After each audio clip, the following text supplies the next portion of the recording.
हरे कृष्णा भक्तों, आज मैं आपको कार्तिक मास की शुक्ल पक्ष की छठ माता की कहानी बतलाने वाली हूँ। यह अधिक करके यूपी तथा बिहार झारखंड में ज़्यादा व्रत किया जाता है।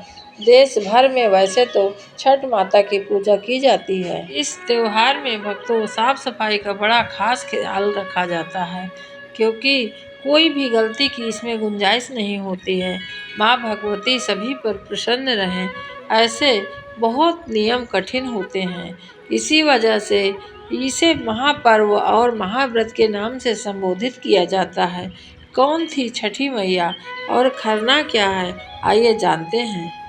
खरना के दिन छठ महापर्व का व्रत करने वाले लोग पूरे दिन उपवास करते हैं और शाम को स्नान करके विधिवत छठ मैया की पूजा करते हैं और खरना की पूजा के बाद बखीर और गेहूं के आटे से बनी हुई रोटी खाकर व्रत तोड़ते हैं। इसे भी महाप्रसाद में शामिल किया गया है। इसे व्रत करने वाले व्यक्ति के खाने के बाद परिवार के सारे सदस्य भोजन करते हैं।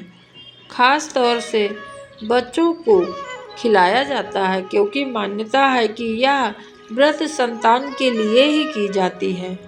भक्तों, छठ का व्रत सब व्रतों में कठिन व्रत कहा जाता है। छठ के दिन पूरे 36 घंटा निर्जला व्रत रखा जाता है। यह पर्व उत्तर प्रदेश, बिहार, पूर्वांचल से लेकर पूरी दुनिया में बड़े धूमधाम के साथ मनाया जाता है। कार्तिक मास के शुक्ल पक्ष की षष्ठी को मनाए जाने वाला यह हिंदू पर्व भगवान सूर्य को छठी मैया की विधि पूर्वक पूजा करके, जिसकी शुरुआत नहाए खाए होती है और सप्तमी के दिन उगते सूर्य को अर्घ्य देने के बाद पूरी हो जाती है।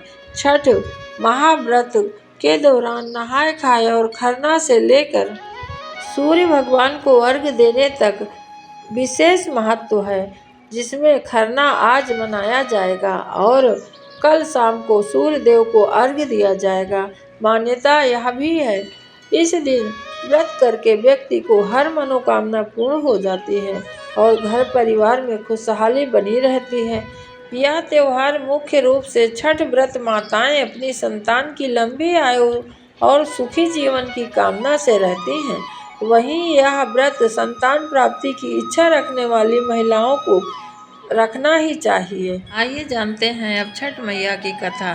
बोलो छठ महारानी की जय।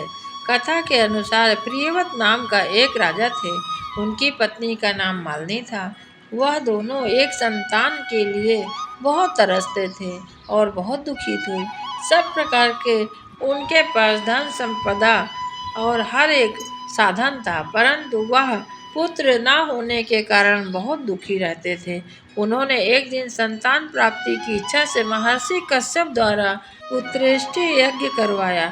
इस यज्ञ में फल स्वरूप रानी गर्भवती हो गई। 9 महीने बाद संतान सुख को प्राप्त करने का समय आया तो रानी ने मरा हुआ पुत्र को प्राप्त किया और इस बात का पता चलने पर राजा को बहुत दुख हुआ। संतान शोक के वजह से वह आत्महत्या का मन बना लिया, लेकिन जैसे ही राजा ने आत्महत्या करने की कोशिश की, लेकिन उसी समय एक सुंदर कन्या प्रकट हुई और वह देवी थी। उन्होंने कहा, मैं षष्ठी देवी हूँ और मैं लोगों को पुत्र और सौभाग्य प्रदान करती हूँ। इसके अलावा जो सच्चे भाव से मेरी पूजा करते हैं, मैं उसको सभी प्रकार के मनोरथ को पूर्ण कर देती हूँ। यदि तुम मेरी पूजा करोगे तो तुम्हें पुत्र रत्न जरूर प्रदान होगा। और देवी की बात से प्रभावित होकर राजा ने उनकी आज्ञा का पालन किया।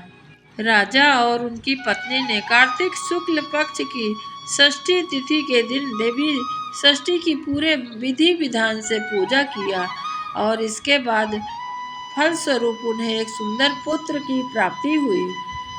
तभी से छठ का पावन पर्व मनाया जाने लगा। छठ व्रत के संदर्भ में एक और अन्य कथा है। कथा के अनुसार जब पांडव अपना सारा राजपाट जुए में हार गए तब द्रौपदी ने छठ व्रत रखा था। इस व्रत के प्रभाव से उसकी सारी मनोकामना पूर्ण हुई। तथा पांडवों को राजपाट वापस मिल गया। यह पूजा तालाब या नदी के किनारे की जाती है। छठी माँ यानी छठ माता बच्चों की रक्षा करने वाली देवी है। मार्कंडेय पुराण में इस बात का उल्लेख मिलता है कि सृष्टि की अधिदात्री प्रकृति देवी ने अपने आप को 6 भागों में विभाजित किया है। इनके छठे अंश को सर्वश्रेष्ठ मात देवी के रूप में जाना जाता है, जो ब्रह्मा की मानस पुत्री हैं। यह वीडियो यहीं तक। दोबारा मैं फिर नया वीडियो लेकर आऊँगी। तब तक के लिए हरे कृष्णा।